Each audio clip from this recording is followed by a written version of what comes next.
Está con nosotros Alberto Garzón de Izquierda Unida. Muy buenos días. Muy buenos días. Bienvenido a los desayunos. Muchas gracias. Vamos a empezar con el dato del paro. Baja a 30.000, buena noticia para las 30.113 personas que han encontrado su empleo. Si lo comparamos con mayo del año pasado, no es un buen dato, pero sí baja. Sí, efectivamente es un buen dato, sobre todo para aquellos que han encontrado un trabajo.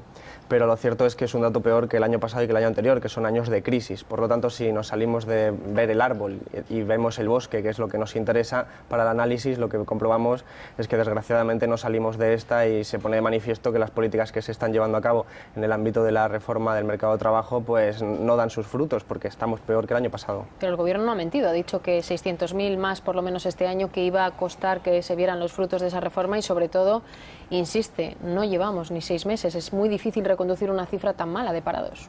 Bueno, el Gobierno la verdad que ha tenido esa paradoja, decir que efectivamente va a destruirse empleo y que sin embargo va a hacer una reforma laboral para crear empleo. Yo creo que ahí ha sido sincero el Gobierno manifestando que va a haber mayor desempleo, pero sin embargo no nos da cifras ni fechas previstas para una recuperación y de hecho es que con las políticas que está haciendo es probable que veamos una recuperación muy tardía. Ustedes han sido muy críticos en Izquierda Unida sobre la política en concreto laboral, y hablo de la última reforma laboral del Gobierno, pero ¿había algún método mágico? Porque dicen, bueno, es muy fácil desde Izquierda Unida criticar todo y enmendar todo, pero ¿había algo que hiciera que se vieran los frutos tan rápido como ustedes están exigiendo? Sí, porque el problema de que haya mucho desempleo, paradójicamente, no tiene que ver con el mercado laboral, sino con las políticas de crecimiento. Es decir, los empresarios no están contratando trabajadores porque sean caros, como hace pretender la reforma laboral, sino porque la gente no está entrando a consumir porque se está empobreciendo y porque el Estado ha dejado de gastar en inversión pública. Por lo tanto, es ahí donde hay que dar. Si das una reforma del mercado laboral, estás acudiendo a los síntomas y no al problema. Por eso es imposible que una reforma laboral, sobre todo de estas características, pueda generar empleo de esa forma tan rápida. Hacía falta un plan de inversión pública bien reestructurado que sirviera para cambiar el modelo productivo. Pero no hay dinero y eso es una realidad inapelable. ¿Cómo vamos a inyectar dinero público, entiendo, para que se mueva la economía si no hay, si no podemos sacarlo de ningún lado? No es tan inapelable. De hecho, los técnicos de Hacienda anteayer pero de presentaron... que no hay dinero, digo, ¿eh? Otra cosa es cómo claro, se mueva. Claro. Los técnicos de Hacienda presentaron anteayer un informe según el cual planteaban una reforma fiscal progresiva y muy justa para sacar 60.000 millones de euros del dinero donde realmente está, ¿no? Y de una forma justa. Entonces ese dinero sí se podría destinar a hacer ese plan de inversión pública y plantear una política alternativa. Si bien es cierto que España tiene su margen de maniobra y que también hay que tener en cuenta el rol que juega la Unión Europea. Estamos escuchando hablar en estas últimas horas de abismo, de apocalipsis. Da un poco de miedo a veces preguntarle a un político, no por la pregunta sino por la respuesta, si esto es así o no. ¿Estamos al borde del abismo, en su opinión? Bueno, yo creo que vamos hacia el abismo. Estamos repitiendo exactamente lo mismo que hace Grecia. Por lo tanto es el abismo para la mayoría, pero la verdad que parece un paraíso para una minoría que se sigue enriqueciendo. Es el caso de Grecia. Yo creo que es nuestro espejo porque estamos haciendo exactamente lo mismo, las mismas reformas, los mismos ajustes y en todo caso pues vamos a acabar igual que ellos, bueno, pero desgraciadamente. No veníamos de la misma situación. Lo digo porque ustedes se quejan cuando se comparaba con Grecia, pero ahora también lo hacen ustedes. Hombre, igual no estamos. No estamos igual, pero sí es cualitativamente lo mismo. Es decir, la respuesta a un problema estructural se está dando a través de recortar lo público. Son recortes en sanidad, en educación, privatizaciones en el caso de Grecia, pero que aquí ya se han anunciado y en definitiva pues un proceso de redistribución negativa, por decirlo así, donde los ricos se están haciendo más ricos. Y en eso sí es lo mismo. Diferente grado, pero cualitativamente igual. Lo digo porque el grado, que es diferente y usted lo subraya, es importante también ahora. Sí, es importante el grado, pero en cualquier caso lo importante es la tendencia y si no seguimos, aunque vayamos más despacio, vamos hacia el mismo punto. Por lo tanto, es muy importante cambiar de rumbo.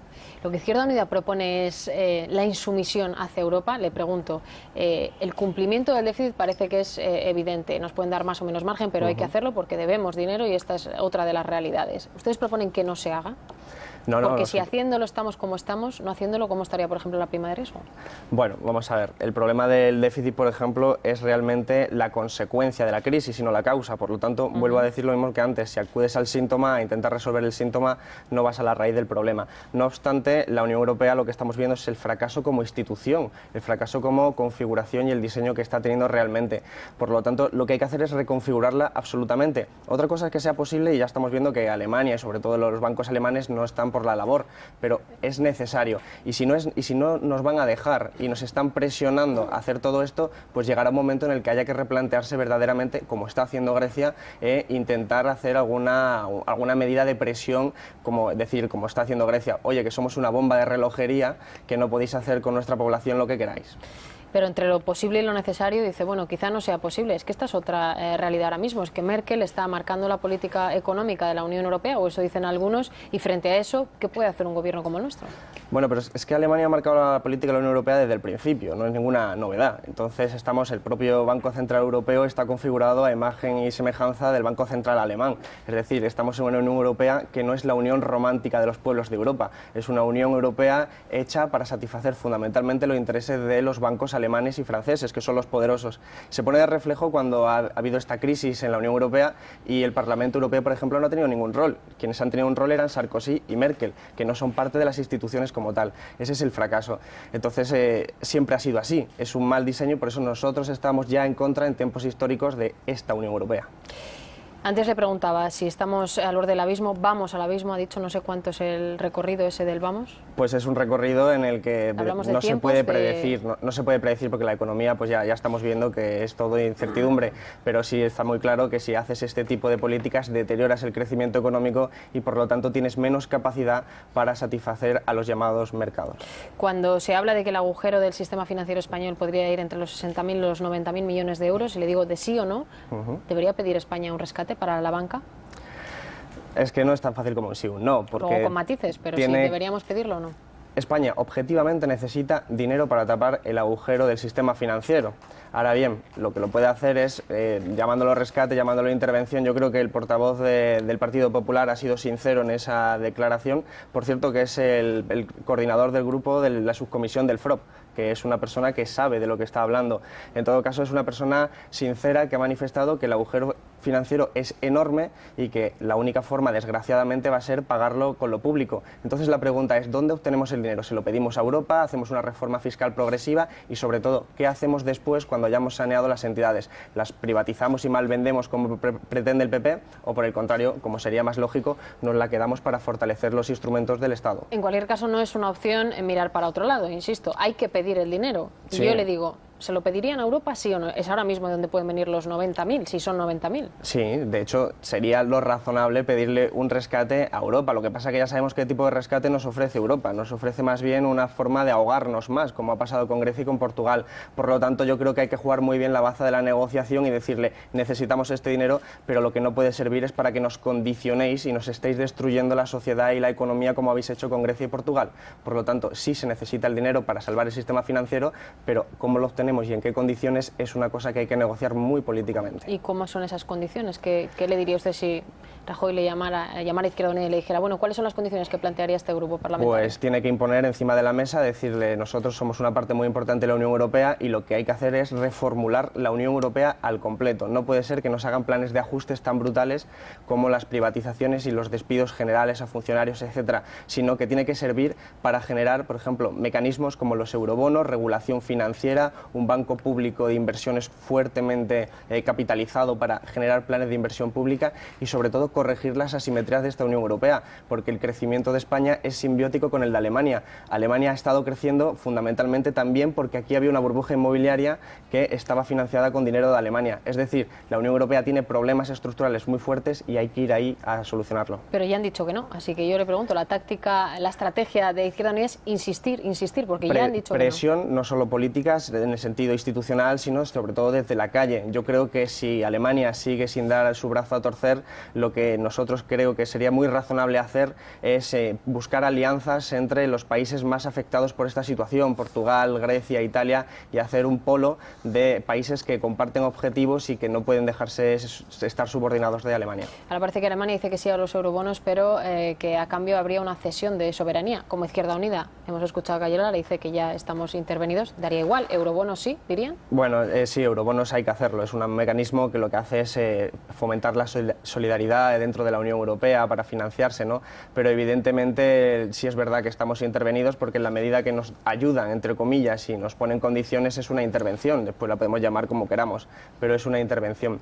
Los eurobonos es un mecanismo que es necesario, pero no es suficiente porque te pueden especular igual con los eurobonos, lo mismo que han especulado con la deuda española. Por lo tanto, también hay que poner regulación financiera, por lo tanto hay que reestructurarlo todo, pero son mecanismos que sí son necesarios. Otra de las banderas de Izquierda Unida es esa comisión de investigación en el caso de Bankia, pero teniendo mayoría absoluta el Partido Popular, a veces da la sensación, por lo que hemos visto incluso en algunos parlamentos autonómicos donde el PP o el PSOE puedan tener mayoría absoluta, que no arroja mucha luz. Si esa es la intención, ¿no hay otra forma de saber lo que ha pasado? Bueno, vamos a ver, desgraciadamente es verdad que hay una mayoría absoluta y por lo tanto pues pueden hacer lo que quieran. Lo que pasa es que la presión social está ahí, ya hemos visto según las encuestas del país, nos decía que era el 95% de la población la que quería investigar. Por lo tanto, la presión social es muy importante, visibilizarlo también. Entonces, yo creo que el Partido Popular no va a poder aguantar mucho tiempo esto y sin asumir un coste social muy importante. Los periodistas también harán su trabajo, desgraciadamente, incluso ya dicho de una forma un poco desordenada, hasta los estudiantes de tesis acabarán haciendo lo que tendría que haber hecho el Estado, que es investigar las responsabilidades de esta estafa. Ha mencionado dos veces la presión social, ha apelado incluso, Sí. no sé si porque los políticos ya no van más allá, a la presión social. ¿A qué se refiere? ¿Le está diciendo a la gente que salga, que lo pida? Sí, claro que sí, hay que salir a la calle, movilizarse y demostrar que es una herramienta perfectamente legítima para hacer política y decir que no se puede limitar la democracia a votar cada 4 años y que esos 4 años además no haya ningún tipo de vinculación con el programa electoral, como desgraciadamente estamos viendo. Por lo tanto, la movilización social es una herramienta fundamental para decirle a los políticos, a esa mayoría absoluta, decirles que no podéis hacer lo que queráis con nosotros. Evidentemente, pues es un proceso y no es de la noche al día los resultados que se van a ver. Muchos les recuerdan a ustedes y al Partido Socialista que las elecciones han sido hace apenas 6 meses, más allá de que luego el Gobierno haya tenido que tomar ciertas decisiones, ha tenido una mayoría absoluta impresionante. Y es más, las últimas encuestas dicen que mantendría prácticamente los mismos datos, así que no parece que a la gente le llegue mucho o tanto el mensaje que ustedes lanzan. Bueno, yo creo que nosotros estamos viendo una subida muy importante. Lo cierto es que aunque la situación económica se desplome de un día para otro, como hemos visto desgraciadamente, la opinión de la gente se va formando con mucha más lentitud. En todo caso, las elecciones en Andalucía mostraron que la fortaleza del PP no es la que se pretendía después de haber conseguido una mayoría absoluta. Apenas pasaron 3 meses y el Partido Popular no logró la mayoría absoluta en Andalucía como esperaba. Esas elecciones. Pero con muy pocos votos, creo recordar. Por primera vez, sí, efectivamente. Votos, pero por primera vez el PP ganó allí las elecciones. Otra cosa es que Izquierda Unida le echaron una mano al PSOE. No, pero perdió 400.000 votos con respecto a los votos que había obtenido en las generales en Andalucía. Esos son 400.000 personas que votaron al PP en las generales y en Andalucía no lo hicieron, que eran 3 meses en los que ya se habían hecho recortes y ni siquiera se habían presentado los presupuestos. De modo que el Partido Popular pierde apoyo y también lo pierde el Partido Socialista, según vemos las encuestas. Insisto, es muy parecido a lo que pasa en Grecia, donde las políticas tradicionales están perdiendo apoyo popular, pero es cierto que no puede ocurrir en 2 o 3 meses, pero sí que se va viendo esa tendencia.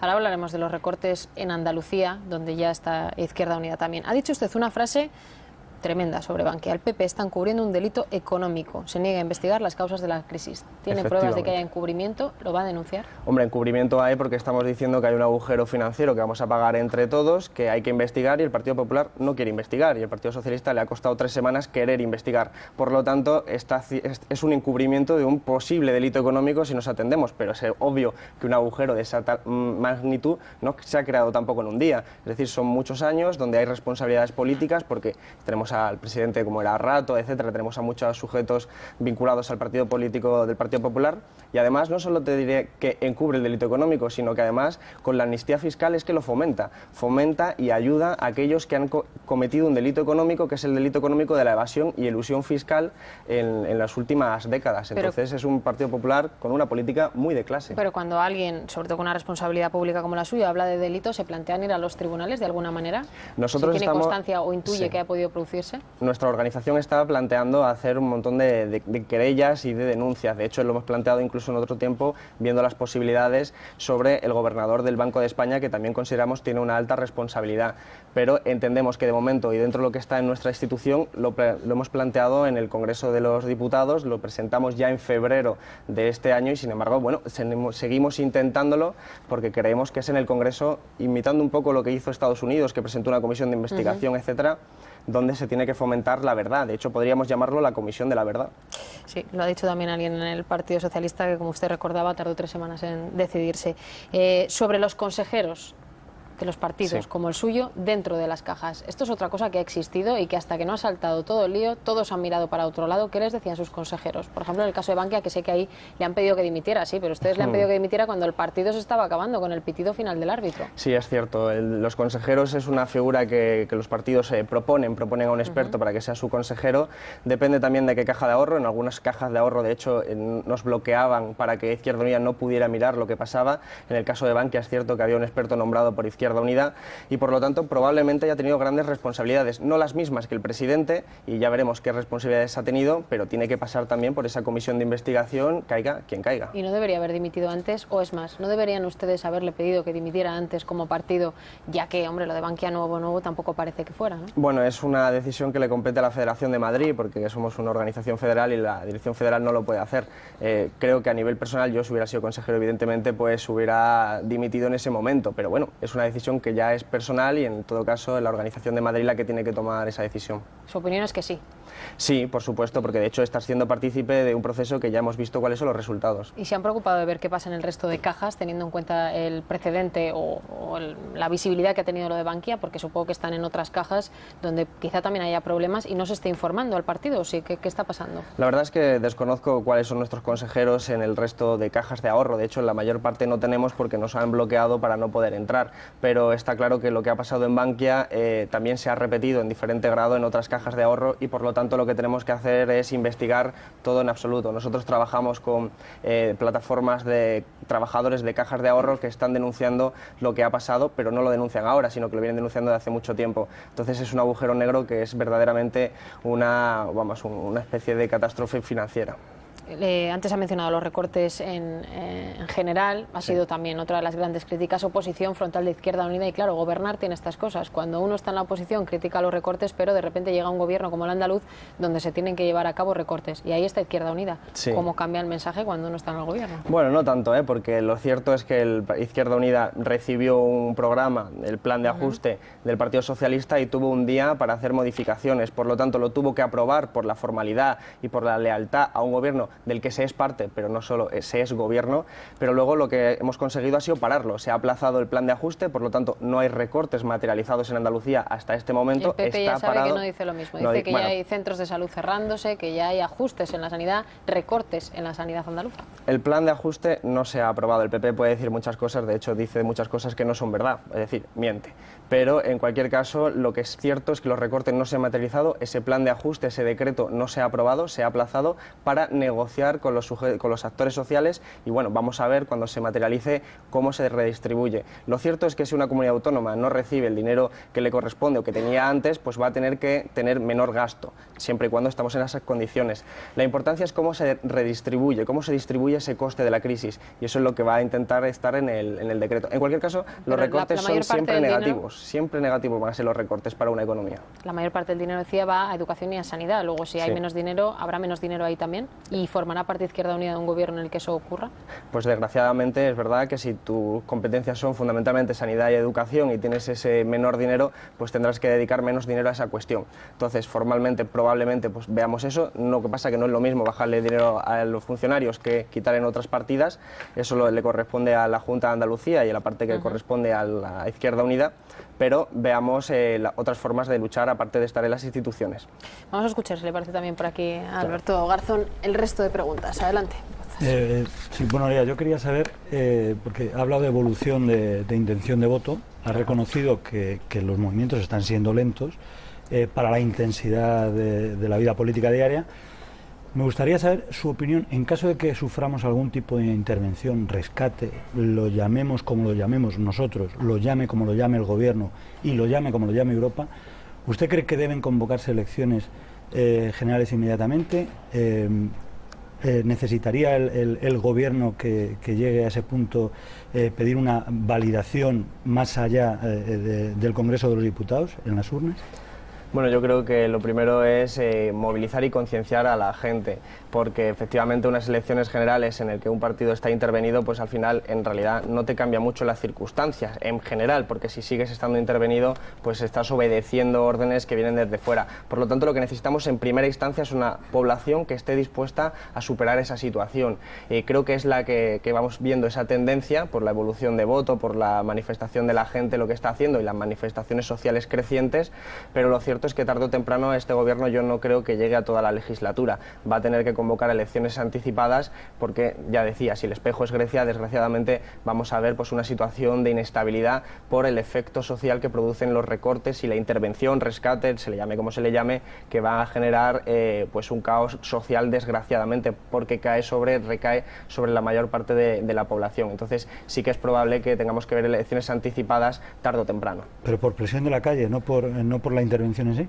Sí, no, yo creo que por presión de la calle. De hecho, en Grecia no hubo elecciones anticipadas, se produjo el rescate, se tiró un gobierno justo cuando pedía más democracia. Recordemos que sugirió la posibilidad de un referéndum y los llamados mercados reaccionaron, pero no para convocar elecciones, sino para cambiar el ministro y cambiar un poco la configuración y fortalecer esa subordinación a Europa, pero no convocaron elecciones hasta mucho más tarde. Por lo tanto, lo importante y lo primero es la movilización social.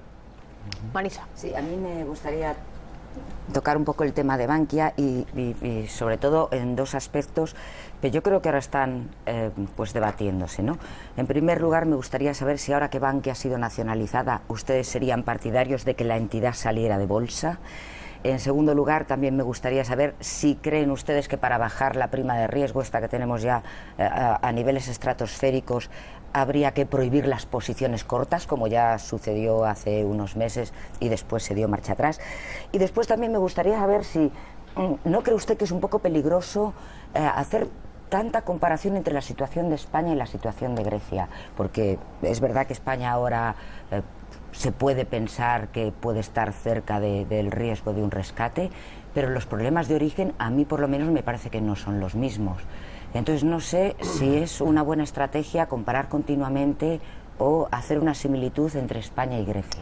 Bueno, es una similitud objetiva, quiero decir que es el efecto de las políticas que se generan y por lo tanto, aunque la situación de origen no sea la misma, sí que es relativamente parecida. Las posiciones comerciales de Grecia, Italia, España son muy parecidas con respecto a las posiciones de los países del centro como Alemania y de ahí derivan los problemas. En el caso de Grecia la deuda era fundamentalmente pública, en el caso de España es privada, eso sí que lo cambia, pero lo cierto es que cuando tú aplicas recortes afectas al crecimiento y por lo tanto empiezas a llevar la economía en una senda que es la misma, solo que Grecia va más avanzada.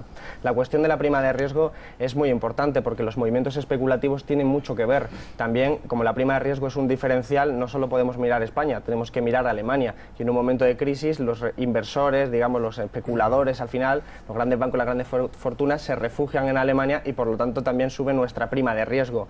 Es verdad que hay que hacer una regulación muy fuerte, pero las competencias no solo están en España, por lo menos en esta estructura europea actual, y por lo tanto hay que hacer mucha presión para que, por ejemplo, los mercados paralelos, como el de mercado de seguros de impagos, también tengan una regulación muy fuerte que hagan que no se pueda especular, que es verdaderamente lo que se está haciendo. Así que radicalmente sí, hace falta mucha más regulación y prohibir actividades especulativas. La primera pregunta, ¿cuál era? Perdona. La primera era si Bankia debería salir de bolsa ahora que ha sido nacionalizada. Sí, yo creo que sí. No puede estar sometida a los vaivenes y oscilaciones, como hemos visto, desgraciadamente, que dan pie a especulaciones, de actividades especulativas que al final acaban repercutiendo en los accionistas, que en este caso pues va a ser en gran parte el Estado español, es decir, todos nosotros. Creo que además de ello habría que mantener la garantía de que Bankia sea un instrumento al servicio del Estado que se pueda utilizar para fomentar un nuevo modelo productivo, a diferencia del Partido Popular que plantea sanear y cuando ya esté saneado malvenderlo, privatizarlo para que otra vez cuando ya esté bien pues los inversores privados sean quienes se beneficien.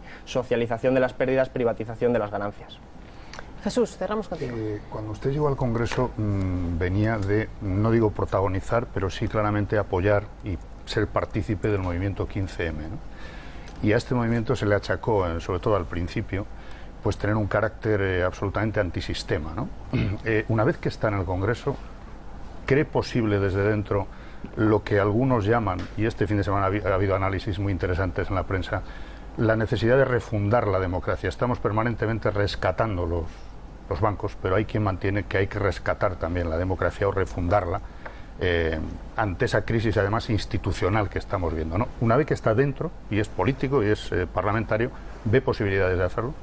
Sí, posibilidades, pues técnicamente parece muy difícil. Con una mayoría absoluta del Partido Popular la necesidad es absoluta. La necesidad es imperiosa porque tenemos en cuenta que no es solo una crisis económica que se manifieste en altos grados de desempleo, etcétera, sino que es una crisis política, incluso de valores, es una crisis también ecológica que manifiesta que la gente no tiene credibilidad ya, bueno, el sistema político no tiene credibilidad para la gente está manifestando pues lo que fue el 15M, un movimiento que manifestaba la frustración de la gente no solo ante una situación económica, sino también al papel de los partidos políticos, su opacidad, su falta de transparencia. Por ejemplo, estamos viendo desgraciadamente casos como el de Urdangarín, casos como la Gürtel, los ERES en Andalucía, el caso de Díbar. Estamos viendo tantos elementos que es normal que la gente tenga una frustración, y sí, hay que refundar el país sobre unos valores nuevos de solidaridad y de transparencia y más democracia. Por lo tanto, tenemos que profundizar esa democracia real, la democracia interna de los partidos y todos esos elementos. Y es fundamental porque, insisto, no solo es una crisis económica. Ahora bien, la posibilidad técnica en estos momentos, con una mayoría formal absoluta del Partido Popular, parece difícil, pero creo que si este mensaje va prosperando y se va difundiendo y extendiendo, sí tendremos la posibilidad de ver un proceso de transición que se podría decir de esta forma ser una especie de segunda transición para refundar nuestra democracia y nuestro país.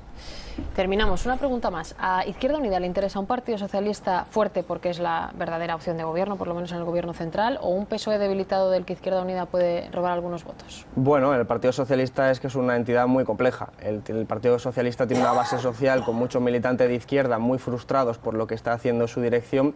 Por lo tanto, yo creo que lo que interesa es que la base social se configure de forma común. Es decir, si nosotros nos vota la base social del Partido Socialista, encantados, porque lo importante son las políticas que llevamos a cabo. Eso es obvio. Ahora bien, el Partido Socialista, como está funcionando hoy en día, viene a remolque nuestra. Hemos presentado lo de Libia la legislatura anterior, el PSOE nos votó 2 veces en contra y ahora lo pone como propuesta estrella. La Comisión de Investigación de Bankia va 3 semanas por detrás, y la de Díbar la van a presentar ahora y nosotros ya es la 3ª vez que la presentamos. Entonces el Partido Socialista, mientras nos copie ideas, siempre y cuando se puedan materializar, pues está muy bien. La pena es que cuando está gobernando se convierte en un partido de derechas también en el discurso. Con y el por que lo ustedes tanto, pactan, incluso a veces. Bueno, mientras estuvo gobernando... Con ese partido de derechas algún pacto han hecho. Cuando estaba gobernando... No, en el digo, gobierno. ahora hablamos de Andalucía, en el tema de Asturias, es decir, para ser tan de derechas... Bueno, son alianzas incluso tácticas. pactan hasta con el Partido Popular en el caso de Extremadura. Bueno, no hay pacto, simplemente hay que no apoyas ni al PP ni al PSOE, no apoyas a ninguno de los dos y por lo tanto entra el Partido Popular por defecto. Más allá de esa cuestión, el Partido Socialista es un partido ajeno. Tú eres un partido que cogobierna con él, pero tú no eres el Partido Socialista. Yo no soy el Partido Socialista, no tengo ninguna vinculación con el Partido Socialista. De modo que sí hay alianzas tácticas porque compartes un objetivo concreto en un momento histórico muy especial. Y eso sí que lo veo normal y estratégicamente deseable. Pero hay que valorar si son adecuadas o no las diferentes tácticas. Bueno, le agradecemos mucho a Alberto Garzón que haya estado hoy en los desayunos, lo esperamos más adelante. Gracias. Muchísimas gracias. La verdad que ha tenido esa paradoja, decir que efectivamente va a destruirse empleo y que sin embargo va a hacer una reforma laboral para crear empleo. Yo creo que ahí ha sido sincero el gobierno manifestando que va a haber mayor desempleo, pero sin embargo no nos da cifras ni fechas previstas para una recuperación y de hecho es que con las políticas que está haciendo es probable que veamos una recuperación muy tardía. Ustedes han sido muy críticos en Izquierda Unida sobre la política en concreto laboral, y hablo de la última reforma laboral del gobierno, pero ¿había algún método mágico? Porque dicen, bueno, es muy fácil desde Izquierda Unida criticar todo y enmendar todo, pero ¿había algo que hiciera que se vieran los frutos tan rápido como ustedes están exigiendo? Sí, porque el problema de que haya mucho desempleo paradójicamente no tiene que ver con el mercado laboral, sino con las políticas de crecimiento. Es decir, los empresarios no están contratando trabajadores porque sean caros, como hace pretender la reforma laboral, sino porque la gente no está entrando a consumir porque se está empobreciendo y porque el Estado ha dejado de gastar en inversión pública. Por lo tanto, es ahí donde hay que dar, es la tendencia, y si no seguimos, aunque vayamos más despacio, vamos hacia el mismo punto. Por lo tanto, es muy importante cambiar de rumbo. Lo que Izquierda Unida propone es la insumisión hacia Europa. Le pregunto, el cumplimiento del déficit parece que es evidente. Nos pueden dar más o menos margen, pero hay que hacerlo porque debemos dinero y esta es otra de las realidades. ¿Ustedes proponen que no se haga? Porque si haciéndolo estamos como estamos, no haciéndolo, ¿cómo estaría, por ejemplo, la prima de riesgo? Bueno, vamos a ver. El problema del déficit, por ejemplo, es realmente la consecuencia de la crisis y no la causa. Por lo tanto, vuelvo a decir lo mismo que antes. Si acudes al síntoma e intentas resolver el síntoma, no vas a la raíz del problema. No obstante, la Unión Europea lo que estamos viendo es el fracaso como institución, el fracaso como configuración y el diseño que está teniendo realmente. Por lo tanto, lo que hay que hacer es reconfigurarla absolutamente. Otra cosa es que sea posible, y ya estamos viendo que Alemania y sobre todo los bancos alemanes no están por la labor, pero es necesario. Y si no nos van a dejar y nos están presionando a hacer todo esto, pues llegará un momento en el que haya que replantear. La respuesta, si esto es así o no. ¿Estamos al borde del abismo, en su opinión? Bueno, yo creo que vamos hacia el abismo. Estamos repitiendo exactamente lo mismo que hace Grecia. Por lo tanto, es el abismo para la mayoría, pero la verdad que parece un paraíso para una minoría que se sigue enriqueciendo. Es el caso de Grecia. Yo creo que es nuestro espejo porque estamos haciendo exactamente lo mismo, las mismas reformas, los mismos ajustes y en todo caso pues vamos a acabar igual que ellos. Bueno, pero desgraciadamente. no veníamos de la misma situación. Lo digo porque ustedes se quejan cuando se comparaba con Grecia, pero ahora también lo hacen ustedes. Hombre, igual no estamos. No estamos igual, pero sí es cualitativamente lo mismo. Es decir, la respuesta a un problema estructural se está dando a través de recortar lo público, son recortes en sanidad, en educación, privatizaciones en el caso de Grecia, pero que aquí ya se han anunciado y en definitiva pues un proceso de redistribución negativa, por decirlo así, donde los ricos se están haciendo más ricos. Y en eso sí es lo mismo, diferente grado, pero cualitativamente igual. Lo digo porque el grado, que es diferente y usted lo subraya, es importante también ahora. Sí, es importante el grado, pero en cualquier caso lo importante...